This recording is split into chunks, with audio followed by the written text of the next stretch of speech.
यावेळी त्यांनी गणपती बाप्पाचं दर्शन घेतलं, तसंच गणरायाची मनोभावे आरतीही केली।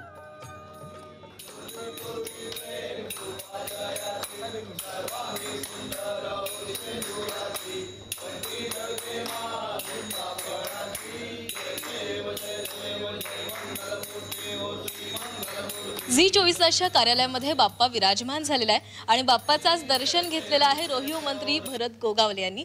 सर, तुमचं खूप खूप स्वागत आहे झी24 तासच्या कार्यालयामध्ये। यंदा मंत्रीपद मिळालेलं आहे, काय आणखी मागितलेलं आहे बाप्पाकडे? बाप्पाकडे तसं काय मागण्याचं आता नाही आहे, फक्त महाराष्ट्रातल्या जनतेला सुख समाधान शांती लाभावी। ज्या ज्या ठिकाणी आता हे महापूर आलेले आहेत, बरीच नुकसान झालेली आहे, त्यातून सावरण्याची ताकद मिळावी आणि आमचे मुख्यमंत्री उपमुख्यमंत्री आम्ही सगळं मंत्रिमंडळ जे आम्ही जनतेची सेवा करतो आहे। कालचाच विषय मराठ्यांच्या आरक्षणाच्या संदर्भात मुख्यमंत्री आणि दोन्ही उपमुख्यमंत्री आणि उपसमिती ह्यांनी जे अत्यंत कुशलतेने जो विषय हाताळून जे गेले 5 दिवस उपोषण सुरू होतं ते थांबवण्याचा प्रयत्न झाला। काल उपोषण सुटलं गेलं।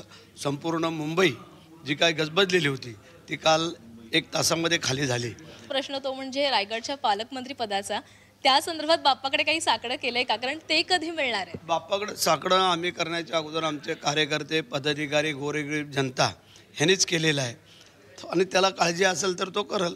त्याला जर खरोखर आम्ही त्यांचे भक्त आहोत तर मग ते आमच्या ईश्वराला आपल्या भक्ताची काळजी असते आणि त्याप्रमाणे ते होईल, काळजी करायचं कारण नाही। पण आजचा या क्षणाला फक्त गणपती आणि गणपती बाप्पा।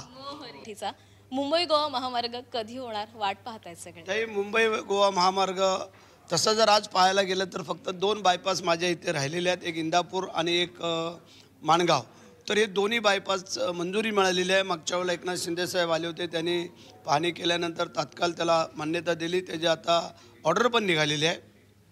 पाऊस उघडल्या आम्ही त्या कामाला सुरुवात करतो आहे आणि शक्यता आहे या 1 वर्षाच्या आतमध्येच आम्ही पूर्ण करू, म्हणजे पुढचा गणपती आम्हाला जाईल। ह्या वेळेला सुखासमाधानी गेला, ह्याच्यामध्ये कुठेही ट्रॉफिक झाली नाही, अडचण झाली नाही, 10-10 तास कोणाला थांबावं लागलं नाही, त्यामुळे अत्यंत चांगलं नियोजन यावेळेला केलेलं होतं।